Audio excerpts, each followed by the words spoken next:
Mesdames, Messieurs, bonjour et bienvenue à ce rendez-vous de 13h au Bénin. Voici pour vous le sommaire. Le président de la République, Patrice Talon, participe au sommet mondial pour un nouveau pacte financier à Paris. À cette rencontre qui se tient en présence d'une cinquantaine de dirigeants africains. Les travaux se sont ouverts déjà ce jeudi matin dans la capitale française. Les enjeux de ce sommet dans un récit à suivre dans ce 13h au Bénin. Et puis ensuite, Vivatech 2023, le grand salon européen d'innovation technologique. Le Bénin n'est pas resté en marge de ce grand rendez-vous. Durant 3 jours, plus de 2500 exposants, dont la grande majorité est constituée de start-up, ont présenté des solutions qui façonneront le monde de demain. Plusieurs start-up béninoises ont marqué les attentions sur la scène de l'innovation technologique. Le bilan de la participation béninoise et les perspectives sont à suivre dans un instant. Et puis enfin, nous parlerons également de la sécurité routière. Des jeunes béninois ont initié le projet Ma Voix pour sauver qui a pour but de conscientiser les usagers en présence des médias et d'autres autorités politico-administratives. Les promoteurs ont exposé le plan d'action qui prend en compte tous les acteurs de la route pour réduire les accidents. Voilà le sommaire de ce 13h au Bénin. À nouveau, bonjour et bienvenue si vous nous rejoignez. Le ministre des Affaires étrangères effectue sa première mission hors du Bénin. Olusegun Bakari Adjadi participe au sommet mondial pour un nouveau pacte financier à Paris. Il accompagne donc le président de la République, Patrice Talon, à cette rencontre qui se tient en présence d'une cinquantaine de dirigeants africains. Les travaux se sont déjà ouverts dès ce jeudi matin dans la capitale française. Les enjeux de ce sommet avec William Cliquant. Première mission diplomatique pour le nouveau ministre des Affaires étrangères, grand événement économique et stratégique à l'échelle planétaire. Aux côtés du chef de l'État, Olusegun Bakari Adjadi est au sommet mondial pour un nouveau pacte financier entamé ce jeudi à Paris. Un départ pour la capitale française précédé d'une escale à Abidjan, marqué par un tête-à-tête avec le chef d'État ivoirien. À la veille du rendez-vous de Paris, le président tchadien Mahamat Idriss Déby Itno et le Gabonais Ali Bongo Ondimba ont été déjà reçus ce mercredi par le chef d'État français. 300 États, organisations nationales et représentants de la société civile du monde se réunissent pour ces travaux de 2 jours en France. À l'occasion, Emmanuel Macron souhaite diriger les investissements publics et surtout privés vers les pays du Sud dans son discours d'ouverture pour qu'ils puissent continuer de se développer tout en luttant contre les changements climatiques. Le sommet pour un pacte financier mondial vise la construction d'un nouveau consensus pour un écosystème international plus solidaire, le monde étant confronté depuis des décennies à des conditions difficiles dont la pandémie de la Covid-19, le niveau très élevé dans tous les pays de la dette publique. 1/3 des pays en développement et 2/3 des pays à faible revenu présentent des risques de surendettement et la tendance mondiale à la réduction de la pauvreté s'est interrompue. Ceci en raison de l'inflation, selon les données publiées par le comité d'organisation de cette rencontre. Et puis nous restons toujours à Paris du 14 au 17 juin 2023. C'est déroulé à Paris donc le Vivatech, le salon européen d'innovation technologique durant 3 jours. Plus de 2500 exposants, dont la grande majorité est constituée de start-up, viennent présenter des solutions qui façonneront le monde de demain. Le Bénin n'est pas resté donc en marge de ce grand rendez-vous en y participant donc à travers plusieurs start-up béninoises. Qu'est-ce qu'on retient bien entendu de cette participation depuis Paris? Voici la réponse. Notre participation à Vivatech est simplement pour nous une démarche qui a apporté une visibilité internationale inestimable. Dans un premier temps, nous avons pu présenter notre solution ouvert au grand public Air Mobility et celui Air Mobility Pro ouvert cette fois-ci aux entreprises, aux grandes entreprises pour développer du covoiturage en interne entre les différents salariés. Pareil pour les administrations. Donc du coup, cela nous a permis en gros de pouvoir rencontrer un large panel de public, d'investisseurs, de professionnels de l'industrie, de l'innovation et des technologies, de potentiels partenaires également. Et sans oublier aussi d'autres entreprises qui travaillent dans le même sens afin de pouvoir avoir des retours d'expérience et travailler sur des points assez importants. Donc cela nous a donné l'opportunité de faire connaître non seulement nos solutions de covoiturage, mais de créer aussi des relations de collaboration prometteuses avec la plupart des participants à cette semaine de l'innovation à Paris. En ce qui concerne en gros les impressions sur le Bénin, nous avons constaté un vif intérêt, oui, un intérêt croissant pour les startups béninoises. Il y a par exemple Optimize qui avait un stand, Yomi qui avait également participé à des pitchs, intervenu, il y a aussi des interventions, des présentations auprès du stand de l'Africatech. Donc ces différents visiteurs ont montré leur curiosité en découvrant les différents projets novateurs qui sont portés par les entrepreneurs du Bénin et qui ont participé à cette rencontre internationale. Donc cela démontre quelque part que le Bénin est devenu, on va dire, un acteur reconnu dans l'écosystème des startups et qu'il est capable d'attirer effectivement de l'attention internationale. Ça, c'est très significatif et c'est totalement positif. Les 3 jours de cette tenue à la Vivatech a apporté vraiment une intense rencontre et des échanges vraiment très enrichissants. Nous avons eu la chance de participer à des conférences, à visiter des sites de centres de métiers et aussi des sciences, donc des rencontres vraiment fructueuses avec des experts et aussi d'autres startups, comme je l'ai évoqué. Donc cela nous a permis d'élargir nos connaissances, de bénéficier de conseils précieux et de créer des liens avec différents partenaires et aussi des acteurs clés de l'industrie. Et puis justement, la participation du Bénin au Salon Vivatech 2023 ouvre de nouvelles perspectives pour une présence réelle du Bénin sur la scène de l'innovation technologique à l'échelle internationale des startups de ce domaine. Rénal Ballot, fondateur de la startup Air Mobility et participant au Vivatech 2023, revient ici sur les nouvelles perspectives pour le Bénin. En ce qui concerne en gros les perspectives pour les entreprises béninoises, on va quand même dire que c'est très bénéfique parce que après cette clôture, on a une forme d'optimisme qui nous anime énormément. Parce que simplement participer à Vivatech a permis de renforcer la visibilité et la crédibilité des startups qui sont venues. Et ça, c'est quelque chose de très important, car cela ouvre de nouvelles opportunités pour rencontrer des partenaires, ce qui a été le cas. On a rencontré des investisseurs avec ProParco et Digital Africa, qui sont donc des acteurs clés du secteur, et cela favorisera plus simplement l'expansion internationale pour les différentes plateformes et les différentes startups qui étaient présentes à ce moment. Il est essentiel, et très essentiel, que les startups béninoises continuent de travailler dur afin de bénéficier notamment de tels soutiens et aussi d'un accompagnement pour développer leur potentiel et surtout contribuer à l'innovation dans notre pays et surtout à la croissance économique du Bénin. C'est très encourageant ce que la GIZ a fait et dans ce sens, nous voulons aussi inviter le gouvernement à travailler d'arrache-pied pour créer et doubler ces synergies-là afin que les rencontres soient meilleures pour les prochaines années. En gros, pour conclure, nous sommes confiants. Nous restons confiants dans les perspectives qui sont présentées aujourd'hui et les perspectives futures. Et je crois que avec l'engagement que les différents acteurs font aujourd'hui, avec même le tour de Osons le Bénin aujourd'hui qui est en cours à Paris et dans d'autres villes et d'autres grandes métropoles de la France, il y a des intérêts et tout cela concourt notamment à vendre le Bénin, à montrer nos capacités en termes d'innovation, mais aussi à pouvoir attirer les investisseurs pour nous accompagner les différentes startups pour évoluer sur le sujet dans notre pays pour un meilleur développement.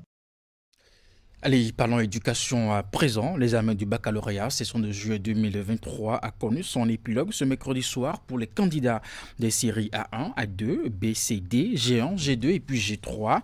Au thème des compositions, les avis sont partagés quant aux différentes épreuves qui leur ont été soumises pendant les 3 jours de composition. Une équipe de notre antenne régionale de Porte-Novo s'est rapprochée de quelques candidats à la fin des épreuves pour recueillir leurs impressions que voici. Bah, était bien. Pas mal, les sujets étaient abordables. Je viens de terminer les compositions et je peux vous dire que je vais réussir, on va réussir massivement. Les épreuves ont été toutes abordables. Je crois que le candidat qui s'est bien préparé au cours de l'année n'aura pas de difficulté à passer cet examen. Puisque nous prions tous pour que la correction se fasse dans les meilleures conditions et Je souhaite vraiment que les correcteurs soient attentifs à tout ce qui est écrit sur nos copies afin que l'on en tire tous un meilleur rendement. Le bac de cette année était abordable. Bon, les épreuves étaient abordables, tout s'est passé correctement. Mon cher correcteur, soyez large, concentrez-vous et corrigez nos copies correctement. On a besoin de ce bac. Bon, c'était abordable. On a pu subir les épreuves. C'était abordable, donc on a fait avec. Bon, les épreuves étaient faciles, c'était très abordable. De ne pas trop serrer les copies, de ne pas être méchant sur les copies. Oui, j'ai composé normalement, comme il le fallait. Puisque les épreuves étaient pas mal. C'était pas mal en général. C'était abordable. Sous la supervision de la ministre de l'Enseignement supérieur, de la Recherche scientifique, les centres des œuvres universitaires et sociales organisent les premières assises du cadre de concertation permanent et du dialogue social avec les organisations étudiantines. L'objectif de cette séance de travail est de permettre aux organisations fêtières des étudiants d'exposer les problèmes auxquels ils sont confrontés dans les universités pour des approches de solutions. Voici le compte rendu. Sans langue de bois, les organisations fertières des étudiants échangent avec le ministre de l'Enseignement supérieur et de la Recherche scientifique. Ils sont venus exposer les difficultés auxquelles ils sont confrontés au quotidien dans leurs universités respectives. C'est une rencontre de travail initiée par les centres des œuvres universitaires.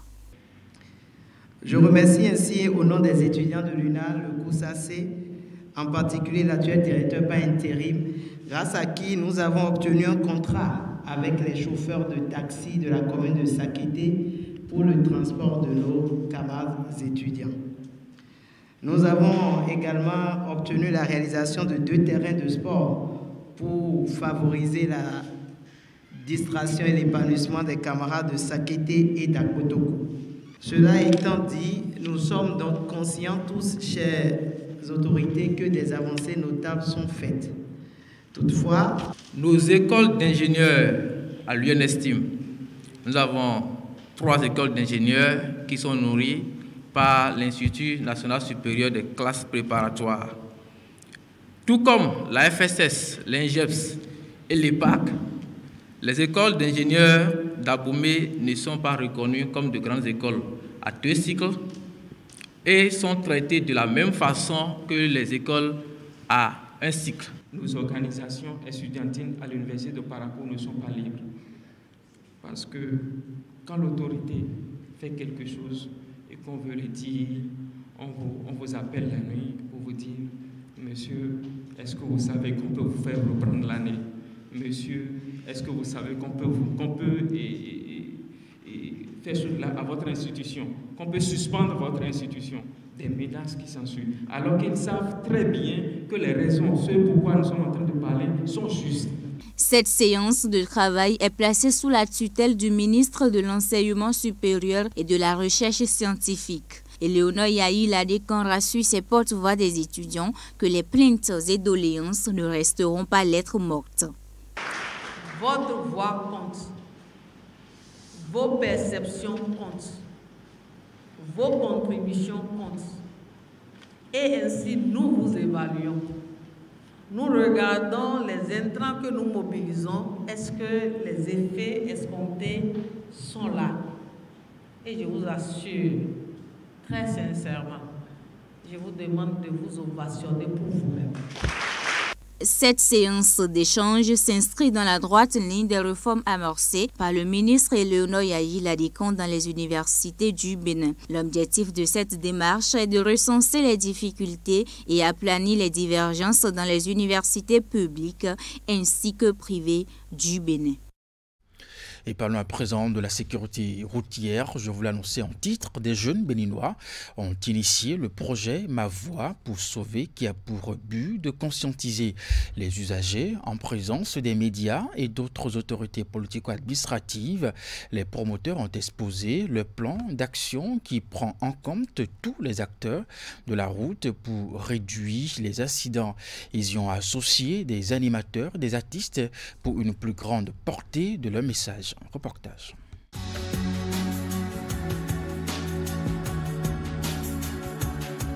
Si l'image pouvait guérir par la seule diffusion des horreurs, il n'y aurait plus d'accidents de la route.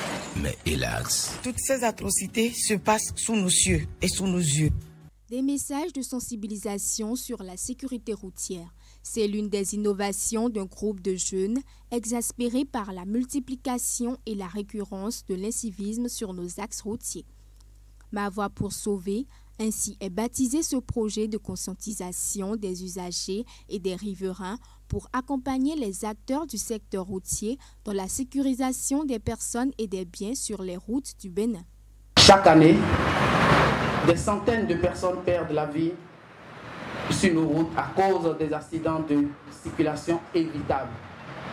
Cette situation est intolérable et nous devons d'agir ensemble pour y remédier.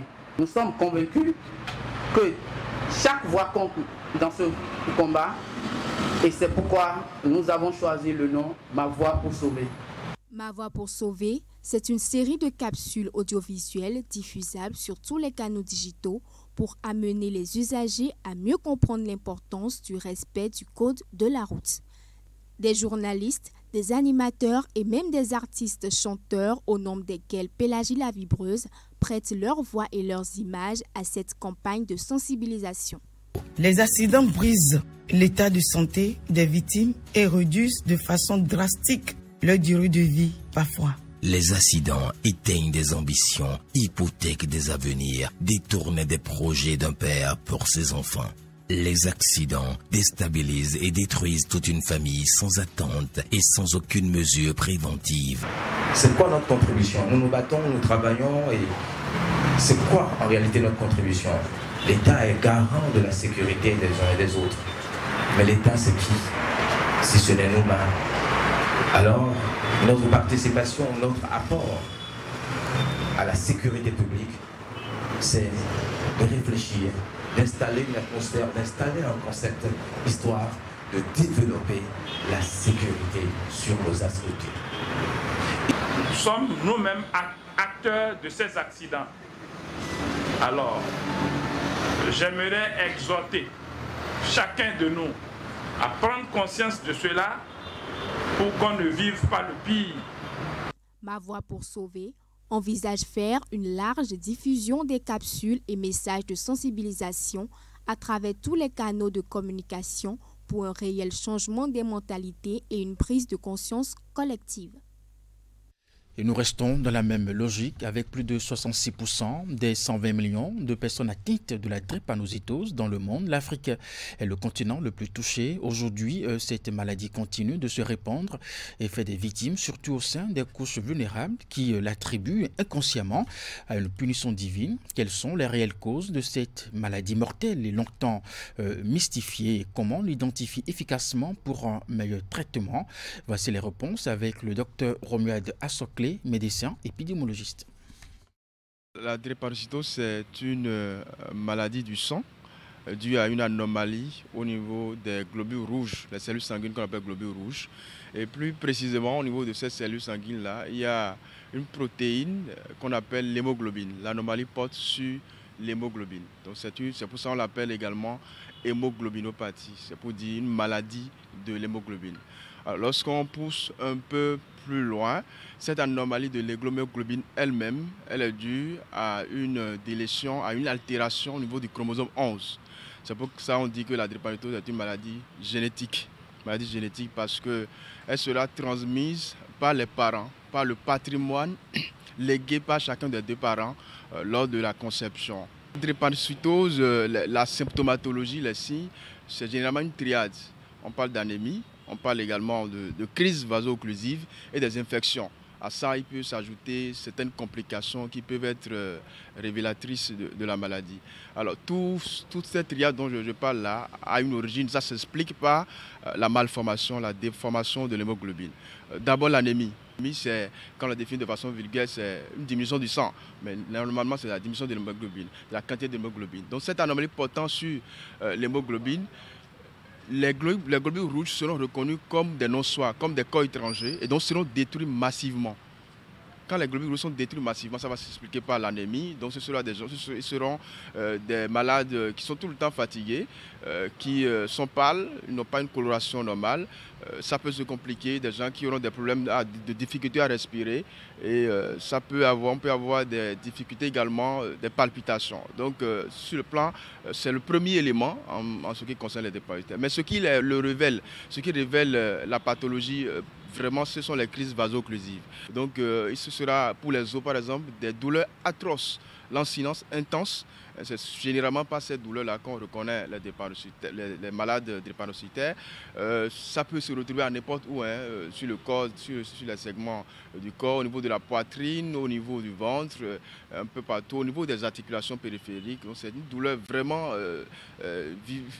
vraiment insupportable. Il faut être vraiment drépanocytaire pour la décrire. La troisième chose, ce sont les infections. Ce sont des gens qui font des infections à répétition. C'est généralement ce qu'on a comme pathologie qui oriente vers la drépanocytose. Déjà très tôt, dans les premiers mois, les tout premiers mois, on peut le constater. Mais avec le temps, il va s'installer, des complications vont s'installer, notamment des complications cardiaques. Il peut y avoir des complications rénales qui vont finir par insuffisance rénale. Chez les adultes, on peut avoir ce qu'on appelle le priapisme. C'est une érection douloureuse, involontaire. Et également, il y a quelque chose qui est très très fréquent chez les drépanocytaires, c'est ce qu'on appelle ostéonécrose de la tête fémorale. Toujours parce que le sang ne circule pas vers la hanche, les os, l'articulation, il y aura une nécrose, une destruction de l'articulation de la hanche. Ce sont des gens qui boitent généralement. Entendu, à part ces complications physiques, il y a un impact économique, un impact social très important également quand il s'agit de la drépanocytose, parce que ça coûte cher la prise en charge de la drépanocytose, et pour les parents et également pour l'enfant. C'est également des difficultés scolaires, parce que ce sont des enfants qui vont tomber tout le temps malades. Parfois c'est comme ça se révèle. Ce sont des enfants qui tombent beaucoup malades et qui ont de mauvais résultats scolaires, pas parce qu'ils ne sont pas intelligents, pas parce qu'ils n'ont pas les prédispositions pour bien faire la chose, mais parce qu'ils sont obligés de chaque fois rentrer à la maison alors que les autres sont au cours. Ça va se répercuter également sur le plan professionnel, des gens qui ne sont pas à l'aise sur le plan professionnel, des gens qui ne sont pas compris forcément par l'entourage. Et puis ce mercredi pour finir, 21 juin, comme chaque année, c'est la fête de la musique. À cette occasion, nous rendons hommage à travers ce billet retour à une légende de la musique africaine, le guitariste béninois Djé Viké, qui est une légende assez connue dans le pays et même au-delà. Un artiste qui a chanté presque tous les problèmes de la vie. 10 ans après son décès, que peut-on retenir de l'homme? Voici le reportage. Devant Dieu et devant les hommes, pour le meilleur aussi bien que pour le pire. C'est un morceau assez connu des Béninois. Ils partageront leurs joies et leurs peines. Cette mélodie a accompagné de milliers de mariés à accomplir leurs vœux de mariage. Combien de couples d'ici et d'ailleurs n'ont pas dansé sur le mythique morceau « Vive les mariés ». Et pourtant, ça fait 10 ans que la légende Djé Viké nous a quittés. En effet, Gustavo Gbenou Viké, à l'état civil Djé Viké, est né en 1944 à Atimé au Bénin et va passer de vie à Trépa le 15 mai 2013 à Cotonou. C'est au cours de l'année d'indépendance du Bénin que l'artiste a commencé par voir son talent en pleine éclosion. En 1969, avec son album Vive les mariés, il obtient la consécration, titre pour lequel il reçoit en 2003 le prix du Condé d'Or des mains de la femme du président du Burkina Faso, Blaise Compaoré, avant de recevoir le 12 octobre 2012 l'Ordre national du Bénin au grade de commandeur.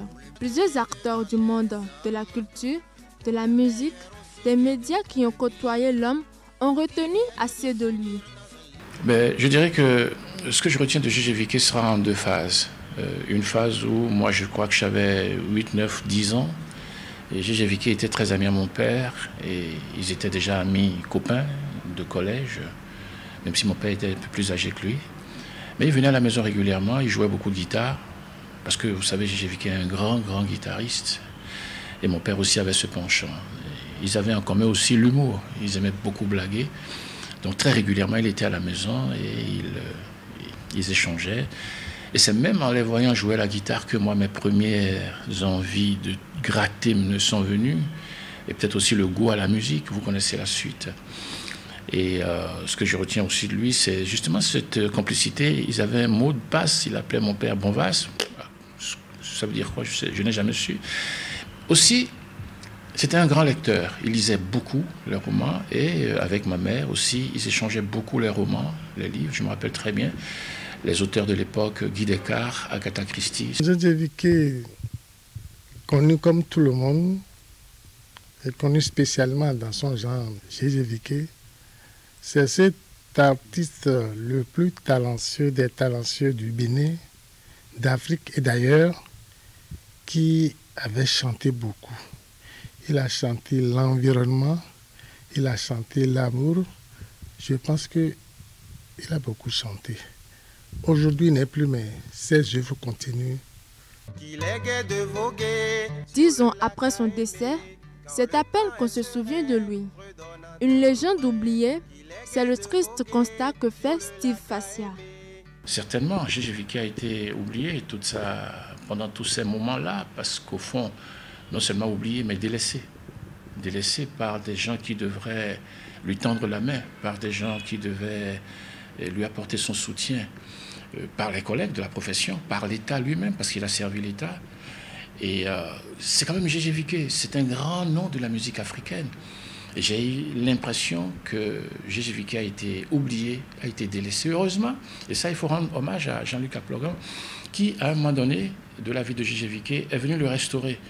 Jean-Luc Aplogan est venu, aussi bien dans Bénin Passion, où il a dépoussiéré un peu ses titres, mais aussi il a contribué, je ne me rappelle même plus l'histoire, à ce que Djéjé puisse avoir un logis. Il nous a rappelé que Djéjé existait. Et c'est là que la carrière, après tout ce que Jean-Luc Aplogan a fait donc autour de Djéjé, que nous nous sommes rappelés à notre bon souvenir que Djéjé existait.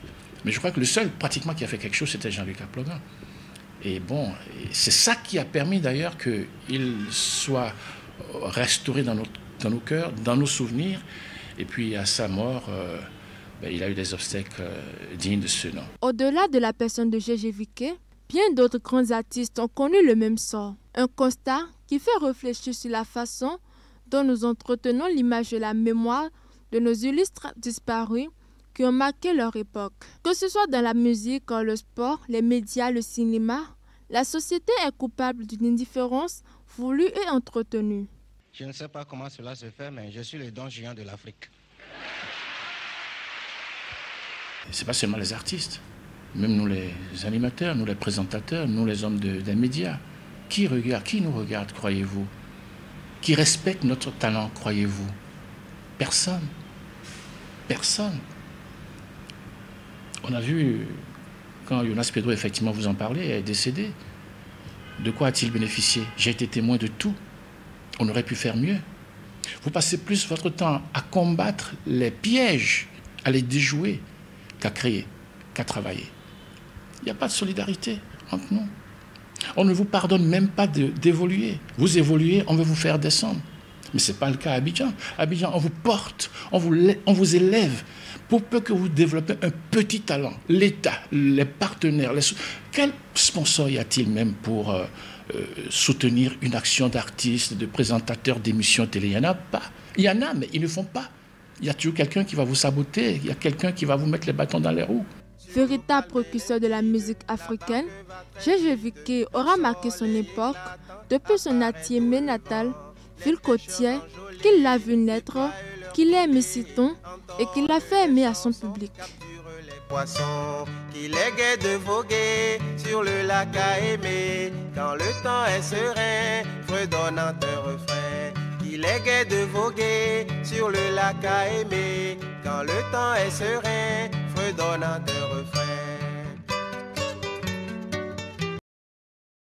Mesdames et messieurs, c'est la fin de ce 13h au Bénin. Merci de l'avoir suivi. Demain, 13h, retrouvez Esther Toufa à la présentation à 16h. Tout à l'heure, votre bulletin d'information, 19h30, la grande édition de la soirée. Jusque-là, portez-vous bien et à très bientôt.